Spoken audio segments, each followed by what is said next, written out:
Okay, stop scrolling for a second. We really need to talk about what happened today. Hmm. If you've been glancing at the headlines this morning, that's Monday, January 19th, 2026, you probably saw the news out of Yemen and thought, oh, another militia's moving around, sad but standard. Yeah, another Tuesday in Yemen. Exactly. But look closer. The Southern Transitional Council, the STC, has effectively collapsed. It's gone. Their military camps in Aden are evacuated.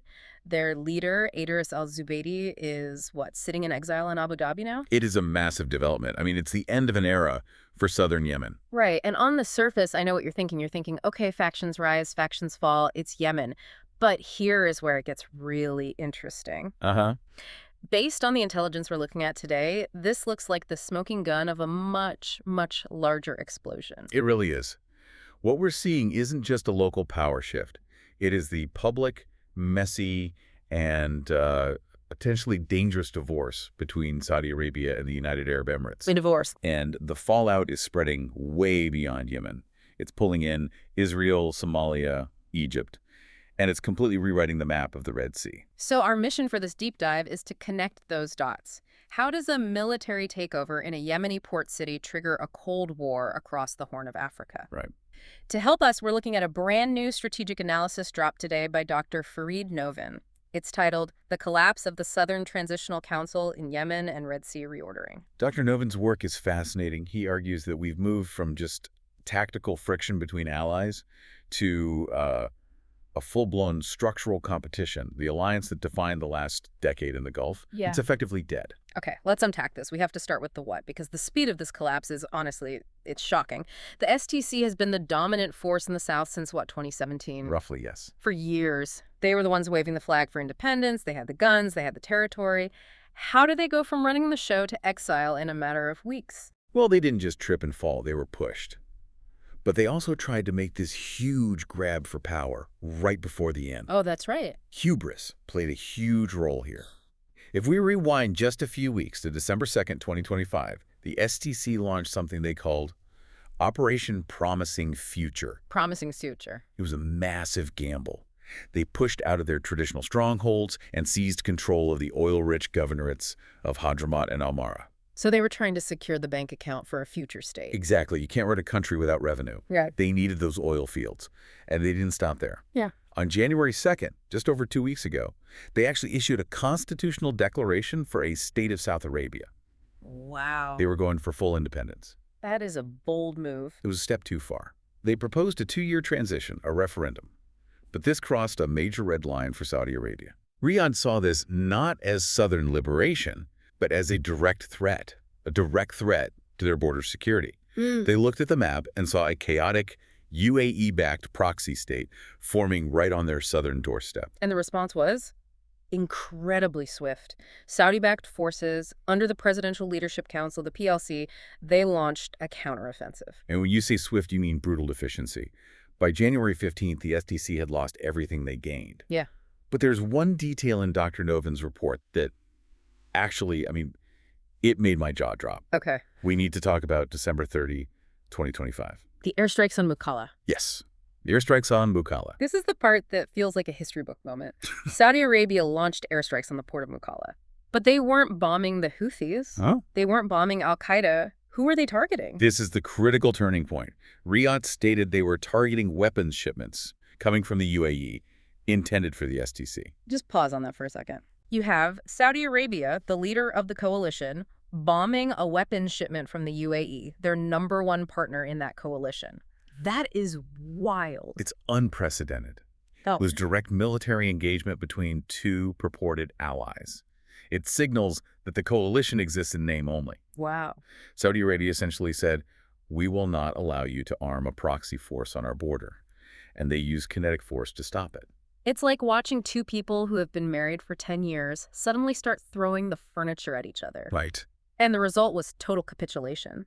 The report mentions that between January 12th and 15th, the PLC completed the evacuation of the STC from their main stronghold in Aden, the Jabal Hadid camp. Which marks the definitive end of the STC's military authority in Aden. Losing Jabal Hadid is symbolic of losing the South. But, and you said this is crucial, the Saudis didn't just stop at military victory. No, now they're engaging in what analysts call lawfare. Lawfare. Legal warfare. Just today, January 19, Saudi-backed officials publicly accused the UAE of running secret prisons at the Ryan Air Base. Oh, wow. So they're bringing up human rights abuses now. Precisely. But look at the timing. These prisons have been rumored for years. Why bring it up officially today? Okay. Dr. Novin argues this is a calculated move to criminalize the UAE's legacy in Yemen. They want to make it legally and diplomatically impossible for the Emiratis to ever bring their proxy forces back. So it's a way of burning the bridge. So thoroughly, it can never be rebuilt. That is a scorched earth diplomatic strategy. So we've got Saudi Arabia kicking the UAE out of southern Yemen. But why? I mean, they were thick as thieves for years. What is the fundamental disagreement? Is it just about a few oil fields? No, it's much deeper. It comes down to two completely different visions of how the region should work. Dr. Novin defines the Saudi view as consolidationist. Consolidationist, meaning they want control. Think of it like a landlord. They want strong central space. They want territorial integrity. They want a hierarchical order where they call the shots in Riyadh and the government in Yemen answers the phone. And they don't want militias running around. It's a national security nightmare for them. They want a clean map.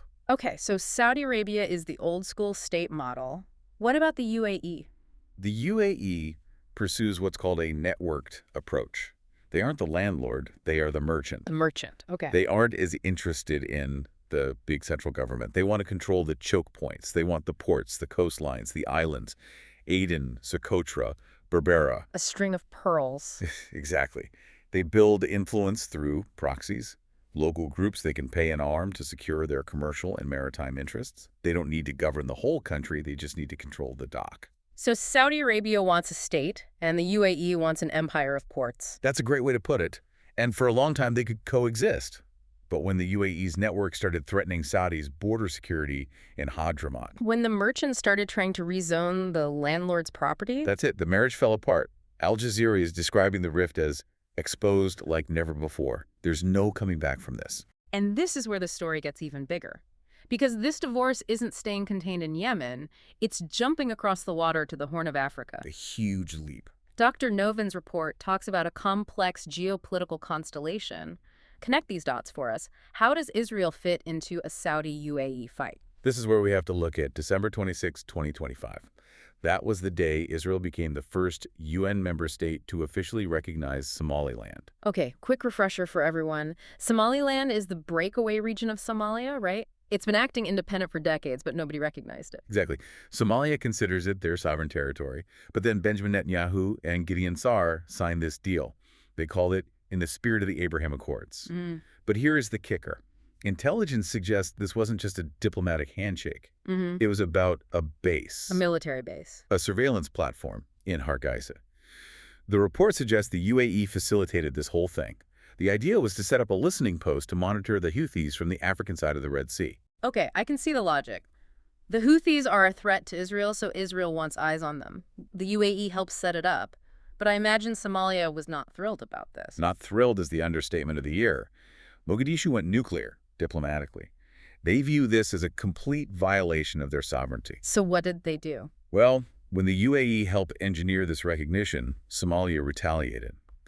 On January 12th, the federal government of Somalia canceled all bilateral agreements with the UAE. All of them? Everything. Military cooperation, development aid, port access. They legally annulled Emirati access to ports and military bases. They even denied overflight permission to Emirati military aircraft. Wow, that is a massive blow to that network strategy you mentioned. The UAE is losing its nodes in the network. And nature abhors a vacuum. As the UAE gets pushed out of Somalia, a new axis is forming to fill that space. You now have Saudi Arabia, Somalia, and Egypt coordinating closely. And Egypt isn't just sending sternly worded letters, are they? No. Egypt has boots on the ground. On January 12th, Cairo's defense minister landed in Mogadishu. They've deployed troops, part of a 10,000-strong peacekeeping force, specifically near the Ethiopian border. Why Ethiopia? How did they get dragged into this? Because Ethiopia is the other disruptor here. They are landlocked and desperate for sea access. They had been flirting with recognizing Somaliland, too, in exchange for a port. Good count. And Egypt sees Ethiopia as an existential rival because of the Nile Dam dispute, the GERD, the Grand Ethiopian Renaissance Dam. Right, exactly. Egypt is terrified that dam will cut off their water. So Egypt is using this chaos in Somalia to encircle Ethiopia militarily.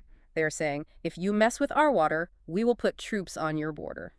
My head is spinning a little. Let me try to summarize the teams here, just so we are all on the same page. Good idea. On one side, we have the consolidationists, Saudi Arabia, Egypt, Somalia, and I think Turkey's in the mix too. They want recognized borders and central governments. Correct. The state builders. And on the other side, we have the disruptors. The UAE, Israel, Ethiopia, and the breakaway state of Somaliland. They want port access and are willing to redraw maps to get it. That is the structural fracture of the Red Sea. And it's dangerous because these aren't just diplomatic arguments in a UN hallway. These are armies moving into position.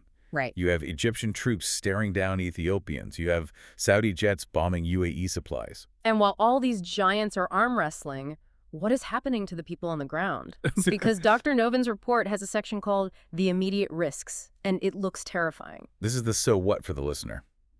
The tragedy here is that while the anti-Houthi coalition is fighting itself, the Houthis are watching, and they are moving. The report mentions the Masila oil fields again. Yes. The Houthis are capitalizing on the chaos. While the STC collapses and the Saudis are busy reorganizing the south, the Houthis are recruiting. They are advancing toward those same oil fields. If they take those, they become the only economically viable force in Yemen. It's the ultimate opportunity for them. It is. And there's a humanitarian element here, too. The UN issued a warning today, January 19. A food security catastrophe. Yemen imports almost everything.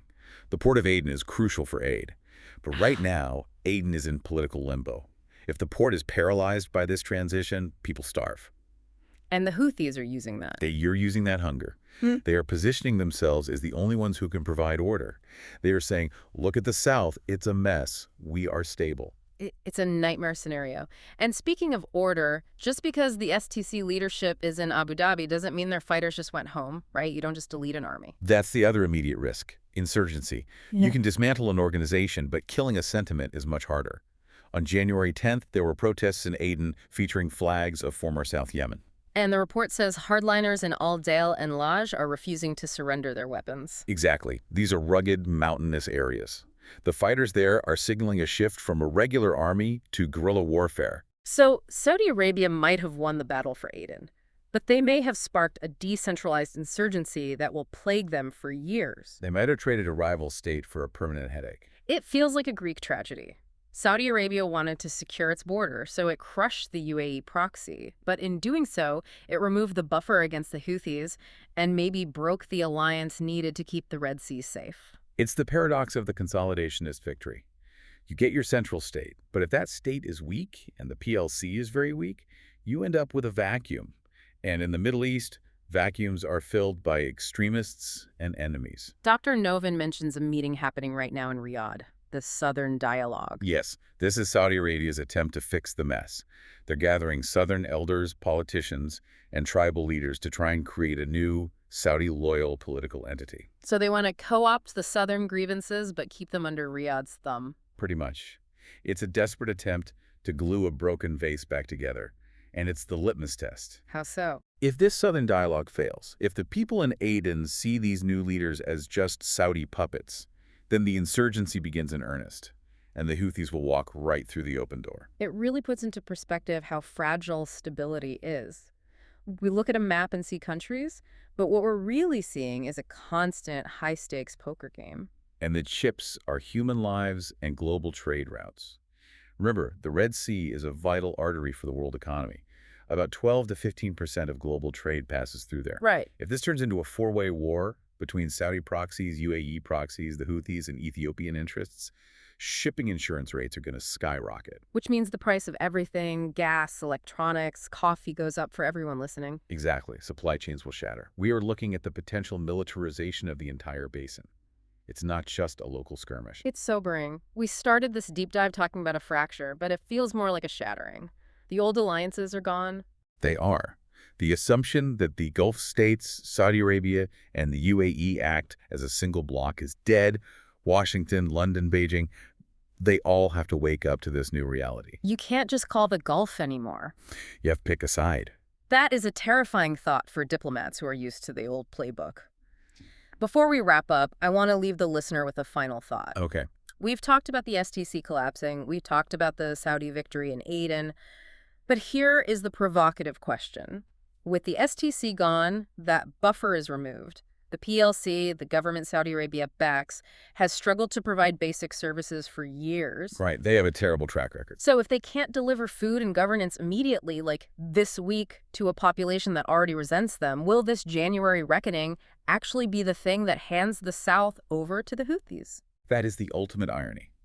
In trying to secure the South, Saudi Arabia may have just paved the highway for a total Houthi takeover. If the PLC fails to govern, the Houthis won't need to conquer the South militarily. They might just be invited in as the only force capable of turning the lights back on. A chilling possibility. Ah. We'll be watching that Southern dialogue in Riyadh very closely. That is the signal to watch. If it crumbles, brace for impact. Absolutely. That's all for today's deep dive. We hope this helped you make sense of the headlines. As always, stay curious and keep connecting the dots. Thanks for listening.